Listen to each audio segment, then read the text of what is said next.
आ रही है। जय बिहार, जय बिहार, जय बिहार। बहुत बहुत धन्यवाद।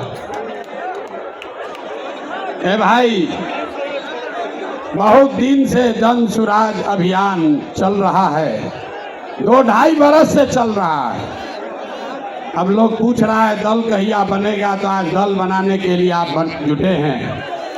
तो एक बार स्वागत कीजिए, ऊपर वाले का शुक्रिया अदा कीजिए। चुनाव आयोग की तरफ से जन सुराज को आधिकारिक तौर पर जन सुराज पार्टी के तौर पर स्वीकार कर लिया गया है।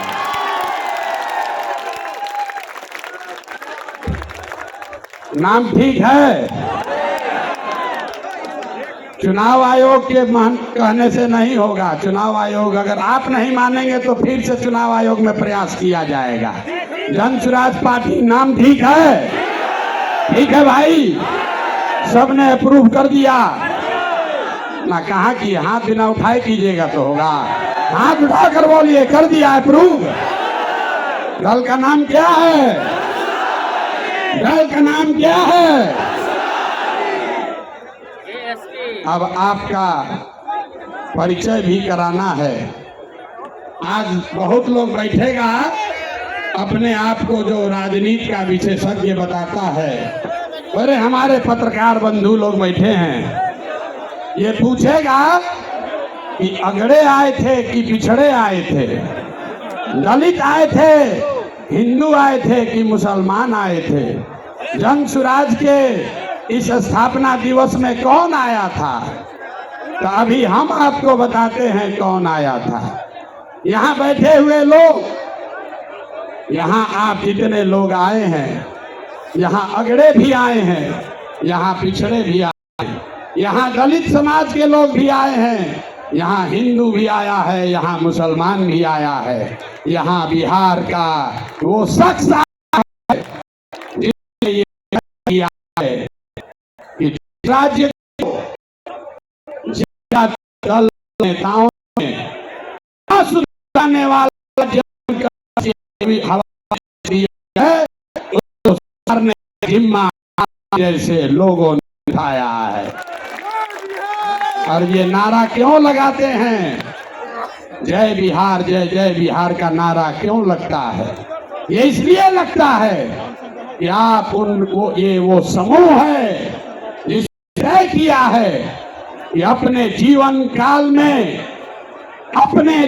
काल में हम लोग ऐसा बिहार बनाएंगे कि देश दुनिया में कोई आदमी बिहार और बिहारी को गाली नहीं दे पाएगा। होना चाहिए ना भाई? आपका परिचय ठीक है ना? तो जन सुराजी कौन हुआ? जो चाहता है कि बिहार का पुराना गौरव, ये ज्ञान की भूमि, लोकतंत्र की जननी, आपके हमारे माँ बाप और पूर्वजों की इस जमीन को का जो गौरव वापस लाने के लिए संकल्पित लोग हैं, ये उनकी सभा है। लोग फिर पूछेगा इनका विचार क्या है? ये वामपंथी है कि दक्षिणपंथी है? यहाँ पर तो समाजवादी भी आए हैं, गांधीवादी भी आए हैं, बाबा साहब अम्बेडकर को मानने वाले लोग भी जुटे हैं, और भाजपाई भी संघ में जाने वाले लोग भी जुटे हैं। 5 टाइम नमाज पढ़ने वाले मुसलमान भी आए हैं, और शाखा चलाने वाले शख्स भी आए हैं। तो हम लोग की विचारधारा क्या हुई? जन सुराज की विचारधारा जो महात्मा गांधी ने जो बात बताई, जो गुरुदेव रविंद्रनाथ टैगोर ने सिखाया, जो बाबा साहब अम्बेडकर ने बताया, जन सुराजियों क्या विचारधारा हुई? मानवता। मानवता से आगे बढ़कर कोई बात नहीं है। मानव में, आदमी में जाति, धर्म, वर्ग के आधार पर भेदभाव नहीं होना चाहिए। ह्यूमन फर्स्ट, ये आपकी हुई विचारधारा। और आपका उद्देश्य क्या है? क्यों जुटे हैं हम लोग? इसलिए नहीं जुटे हैं कि किसी को मुख्यमंत्री बनना है, किसी को एमएलए बनना है। वो तो कई बरस से आप बनाते रहे हैं, इस से आप जुड़े हैं कि अपने जीवन काल में एक ऐसा बिहार देखें जिस दिन हरियाणा, पंजाब, गुजरात, महाराष्ट्र लोग बिहार में रोजी रोजगार करने आए, तब मानेंगे कि बिहार में विकास हुआ। होना चाहिए कि नहीं होना चाहिए? होना चाहिए तो हाथ उठाइए सब लोग, बताइए होना चाहिए कि नहीं होना चाहिए? होना चाहिए। तो होगा कैसे? रास्ता तो पते नहीं। जो आता है कह रहा दूसरे नेता को गाली दे रहा, कह रहा हम आएंगे तो इसको कर देंगे, हम आपको जन सुराज में गांव गांव करवा रहे हैं। ऐसा मंत्र सिखा रहे हैं कि वोट जिसको देना है दे दो, वोट जिसको देना है दे दो, लेकिन जो जन सुराज का मंत्र कर दोगे तो और कुछ हो या न हो, आपके बच्चों के लिए पढ़ाई रोजगार जरूर हो जाएगा। होना चाहिए ना? ऐसे सूत कर बैठिएगा तो बात नहीं करेंगे, गला फंसा हुआ है। होना चाहिए कि नहीं होना चाहिए? और कुछ हो या नहीं, पढ़ाई रोजगार होना चाहिए कि नहीं होना चाहिए? कैसे होगा ये प्रश्न है। लोग पूछ रहा है जन सुराज कैसे करेगा? कांग्रेस से नहीं हुआ, लालू जी से नहीं हुआ, नीतीश से नहीं हुआ, मोदी जी से नहीं हुआ, तो प्रशांत किशोर कैसे कर देगा? हम आपको बता रहे हैं कैसे होगा। अभी 2 मिनट में सबको दिखाएं कैसे होगा। सीखना है ना भाई? सीखे तो आप लोग गांव गांव में हैं, लेकिन एक बार उसको हम लोग रिवाइज करेंगे। अभी सब लोग, अभी इतना मीडिया वाला लोग लगाया है, सबके सामने जन सुराज का सूत्र देखिए कि कैसे आप वोट चाहे किसी को दीजिए, आपके बच्चों के लिए पढ़ाई रोजगार होगा। तो जो जो इस सवाल रास्ते को फिर से सीखना समझना चाहता है, उसको 3 सवाल का जवाब देना है। जितने लोग आप यहाँ बैठे हैं, खड़े हैं, इधर भी और इधर भी, सबको हाथ कर बताना है बिहार में और कुछ हो या न हो, आपके हमारे सबके बच्चों के लिए अच्छी शिक्षा और रोजगार होना चाहिए या नहीं होना चाहिए? उठाइए हाथ, जोर से बोलिए। वीडियो रिकॉर्ड होना चाहिए। होना चाहिए कि नहीं होना चाहिए? होना चाहिए। अरे भाई, आप तो सब लोग इतना समझदार है, हुआ कैसे नहीं? अब जितने लोग आप यहाँ आए हैं, सब आदमी एक बार जरा अपने अपने बच्चों का चेहरा याद कर लीजिए, अपने अपने बच्चों का चेहरा याद कर लीजिए और जरा सोच कर बताइए कि आपने अपने जीवन में, किसने अपने जीवन में अपने बच्चों के पढ़ाई और रोजगार के लिए एक बार भी वोट दिया है? किसी ने नहीं। देखिए पूरा सन्नाटा, देखिए सन्नाटा। यहाँ सब लोग चाहते हैं कि पढ़ाई या रोजगार होना चाहिए, लेकिन पढ़ाई या रोजगार आज तक मिला नहीं। और उसके क्यों नहीं मिला? क्योंकि आपने उसके लिए वोट नहीं दिया। अब कोई खड़ा होके कहेगा, आप में से कई बहुत विद्वान है, तो कहेगा ए भैया, बिहार में तो सब नेता धूर्त है, बदमाश है, सबको ठगा है, इसका क्या गारंटी है कि अगर हम लोग पढ़ाई रोजगार के लिए वोट देंगे तो ये हम लोग को मिल जाएगा? हम अभी 2 मिनट में आपको दिखाएंगे, आपके आंख के सामने, कि चाहे आप वोट लालू जी को दीजिए कि नीतीश को, मोदी को दीजिए या जन सुराज को, जो रास्ता अभी दिखाएंगे आपके आंख के सामने दिखेगा, आपके बच्चों को पढ़ाई रोजगार मिलेगा ही मिलेगा। सब लोग जरा सोच के बताइए। सही बात बोलेंगे तो हाँ बोलिएगा जोर से, गलत बोलेंगे तो ना बोलिएगा। पूरे बिहार में आपके गांव पंचायत में भी बहुत सारे लोगों ने 5 किलो अनाज के लालच में मोदी जी को, भाजपा को वोट दिया है। तो बिहार में चाहे जितना चोरी भ्रष्टाचार है, 1 किलो चोरी करके 4 किलो अनाज लोगों को मिल रहा है कि नहीं मिल रहा है? जोर से बोलो भैया, मिल रहा है कि नहीं मिल रहा है? जोर से बोलिए, ना बोलिएगा छोड़ देंगे यहीं पर। 4 किलो अनाज मिल रहा है कि नहीं मिल रहा है? आपने हमने वोट दिया हिंदू मुसलमान बन के। चुनाव से पहले लोगों ने कहा हमारा दशा कुछ भी हो, हमारे गांव का दशा कुछ भी हो, पहले अयोध्या में राम जी का मंदिर बनना चाहिए। तो आपके गांव में, बिहार के गांव में, शहर में नाली गली नहीं बना, स्कूल अस्पताल नहीं हुआ, फैक्ट्री नहीं लगी, लेकिन अयोध्या में राम जी का मंदिर बना है कि नहीं बना है? इधर तो बैठे इनसे पूछ रहे हैं, हाथ बैठा में बना है कि नहीं बना है? अरे राम जी का मंदिर बना कि नहीं बना?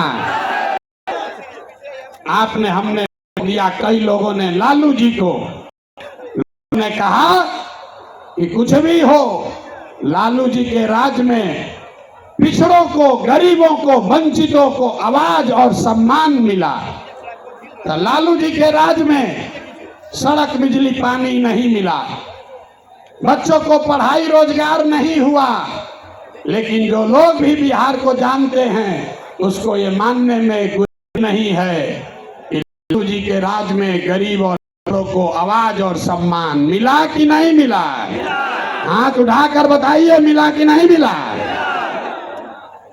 कई ने वोट दिया नीतीश कुमार को, कहा कि बिहार में हमको सड़क, बिजली, पानी चाहिए। तो नीतीश के राज में इसी बदहाल बिहार में बिजली का बिल 2000 आए चाहे 6000, स्मार्ट मीटर भले आपके गर्दन को दबा के लगा रहा है, लेकिन घरे घरे बिजली आया है कि नहीं आया है? अरे बिजली आया है कि नहीं? हाथ उठाओ, आया है कि नहीं आया है? आपने हमने वोट दिया मोदी जी को सिलेंडर के लालच में। तो यहाँ पर सिलेंडर का दाम 1000 हो कि 1200, घरे घरे सिलेंडर बटा है कि नहीं बटा है? अरे बटा है कि नहीं बटा है? यहाँ का आदमी दोबारा कहने पर बोलता है, बोलिए बटा है कि नहीं बटा है? आपने हमने वोट दिया, कई लोगों ने मोदी जी का भाषण सुन के कि मोदी जी गुजरात में बड़ा विकास किए हैं। तो भैया गुजरात में तो विकास हो रहा है, पूरे देश का पैसा ले जाकर मोदी जी गुजरात के गांव गांव में फैक्ट्री लगा रहे हैं और पूरे बिहार से आपके हमारे बच्चे गुजरात में जाकर नौकरी मजदूरी कर रहे हैं कि नहीं कर रहे हैं?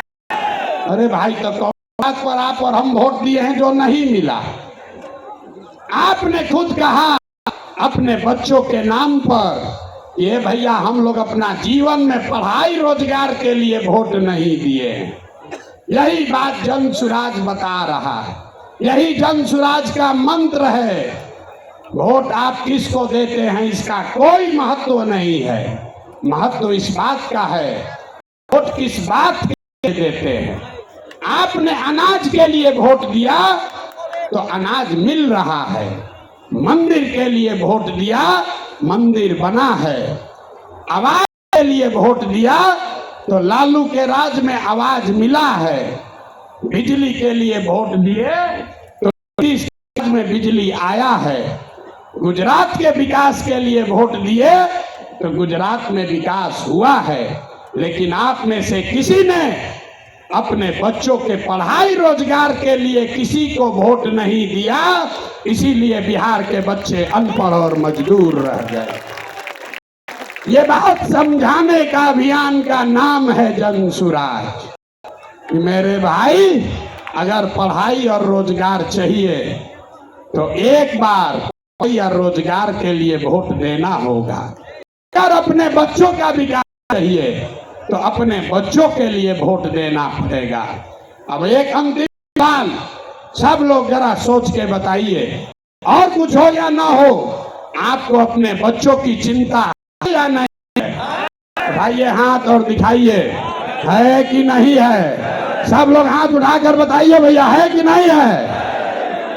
तो बच्चों का भविष्य कैसे सुधरेगा?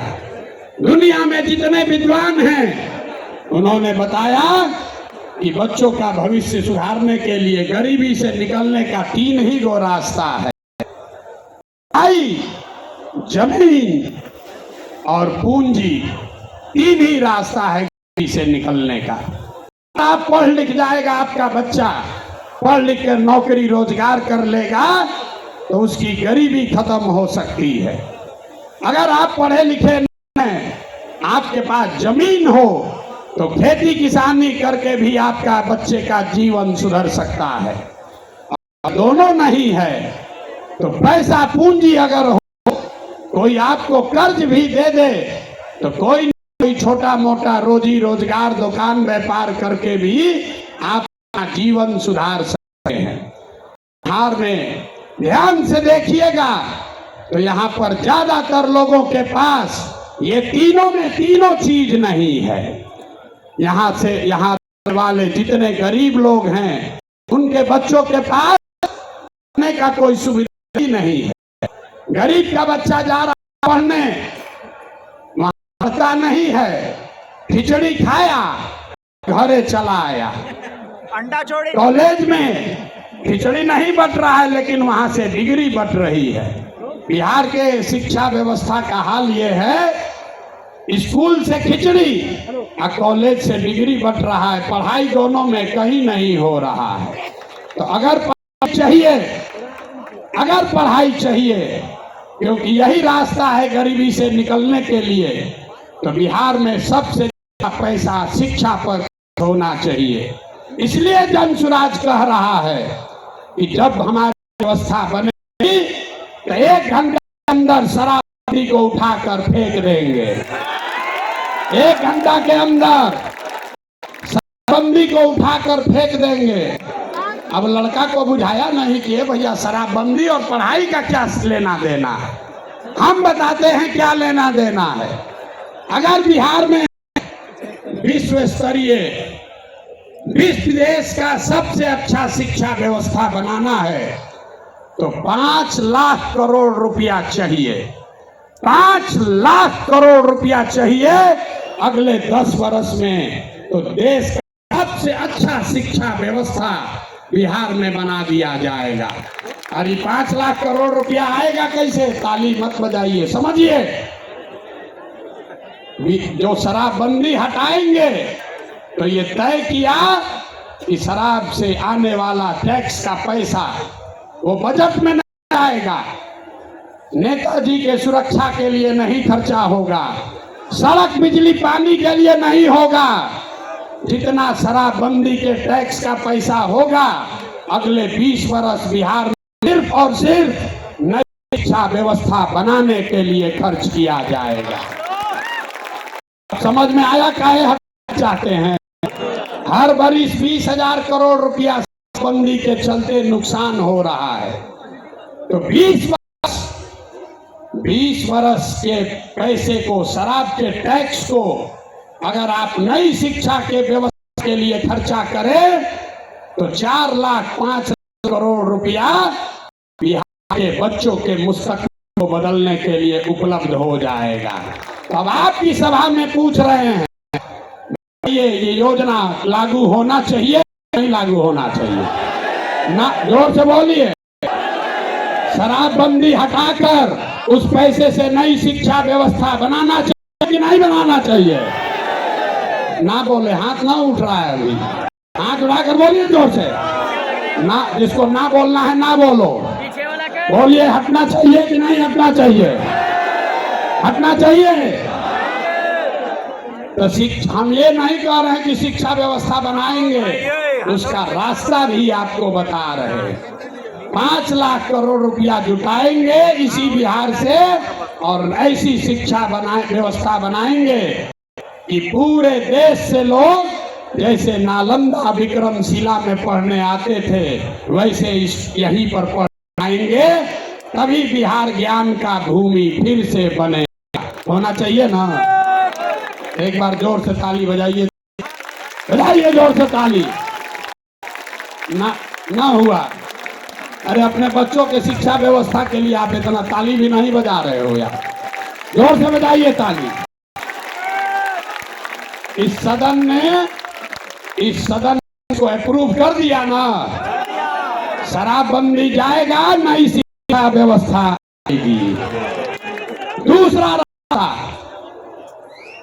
दूसरा रास्ता, ये 15 बरस से ये शिक्षा व्यवस्था से क्या होगा, 0 से 15 साल से कम उम्र के आपके जितने बच्चे हैं वो इतना बढ़िया पढ़ लेगा कि उसको बिहार की व्यवस्था पर वो बोझ नहीं बनेगा। हम लोग सरकारी विद्यालय में पढ़े हैं, लेकिन हमको नाली गली नहीं चाहिए, हमको अनाज सरकार से मुफ्त में नहीं चाहिए, क्योंकि हम अपने पैर पर काबिल हो गए हैं। तो पहला लक्ष्य है कि 15 साल से कम उम्र के बच्चों के लिए इतनी अच्छी शिक्षा व्यवस्था बना दी जाए कि आने वाली पीढ़ी में कोई बच्चा बिहार की व्यवस्था पर बोझ न बने। लेकिन जो 15 साल से ज्यादा हो गया, अब तो वो कैसे पढ़ेगा, वापस नहीं पढ़ सकता है।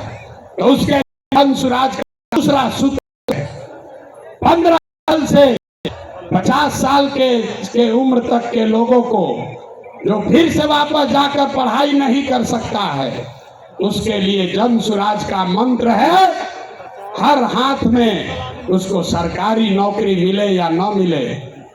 हम कह रहे हैं कि साल भर पलायन रोक देंगे, कह रहा है कैसे रोकेगा, अभी सभा में बताते हैं कैसे रोक देंगे। जन स्वराज का मंत्र है, सरकारी नौकरी मिले या न मिले, 10 से 12 हजार रुपया का रोजी रोजगार सबको मिलना चाहिए। और ये मिलेगा कैसे, ये मिलेगा पूंजी के ताकत से। ये पूंजी आए कहां से, हम मन से कह रहे हैं हमको विशेष राज्य का दर्जा नहीं चाहिए, हम लोग भिखारी नहीं हैं। हम आपको बताते हैं रास्ता, हमको नहीं चाहिए दिल्ली की मेहरबानी। बिहार के लोगों में, आपके बाजुओं में, हम लोग के दिमाग में सरस्वती की इतनी कृपा है कि हम लोग अपना रास्ता खुद बनाएंगे। वो लोग हमको क्या देगा, बिहार से हम लोग उनकी मदद करेंगे। तो रास्ता आपको बताते। पिछले साल बिहार में आपने, हमने, बिहार की जनता ने बिहार के बैंकों में पैसा जमा किया, 4,61,000 करोड़ रुपया। आपने, हमने मिलकर कितना पैसा जमा किया, 4,61,000 करोड़। और बैंकों ने आपको, हमको ऋण कितना दिया, लोन कितना दिया, 1,61,000 करोड़। बाकी 3 लाख रुपया कहाँ गया, ये कोई चर्चा नहीं कर रहा। हम आपको बताते हैं कहाँ गया। बैंकों ने ये पैसा, आपका, हमारा गरीब बिहार का पैसा यहाँ से उठाकर गुजरात में, तमिलनाडु में, कर्नाटक में, आंध्र प्रदेश में भेज दिया। रिजर्व बैंक का आंकड़ा है, वो कहता है कि बिहार में अगर 100 रुपया लोग जमा करते हैं बैंक में, तो बैंक वाला 40 रुपया वापस लोन देता है। और गुजरात में अगर गुजराती 100 रुपया बैंक में जमा करता है तो उसको 90 रुपया वापस लोन मिलता है। तो बिहार में बैंकों में जो पैसा हम लोग जमा कर रहे हैं, लोन के तौर पर 70% पैसा भी अगर वापस मिलने लगे, जो देश का विधान है, बैंकों को 70% पैसा वापस देना ही देना है, ताकि आप मोटरसाइकिल खरीद सकें, घर बना सकें, बिजनेस कर सकें, खेती कर सकें। लेकिन बिहार में बैंक दे रहा है 40 पैसा। तो इसलिए ये तय किया गया कि बैंकों को ये मजबूर करेंगे कि तुम बिहार का पैसा ले जाकर गुजरात और तमिलनाडु में नहीं दे सकते हो।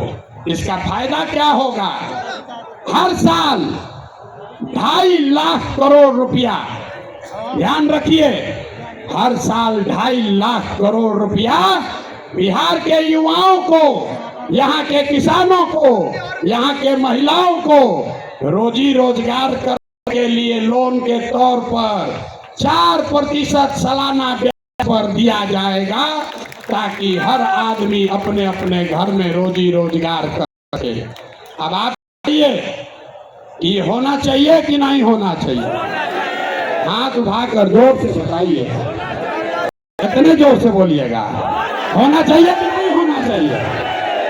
हम लोग का रुपया गुजरात के आदमी को मिलना चाहिए, कर्नाटक के आदमी को मिलना चाहिए कि बिहार के लड़कों को मिलना चाहिए? जोर से बोलिए। जब हम गुलाम थे तो क्या होता था? कपास का खेती बिहार में, वहां कपड़ा खिलाफ आंदोलन, जन आज का आंदोलन है। पैसा बिहार के लोग का पैसा नहीं चाहिए, लेकिन जो हमलों का पैसा है हम लोग को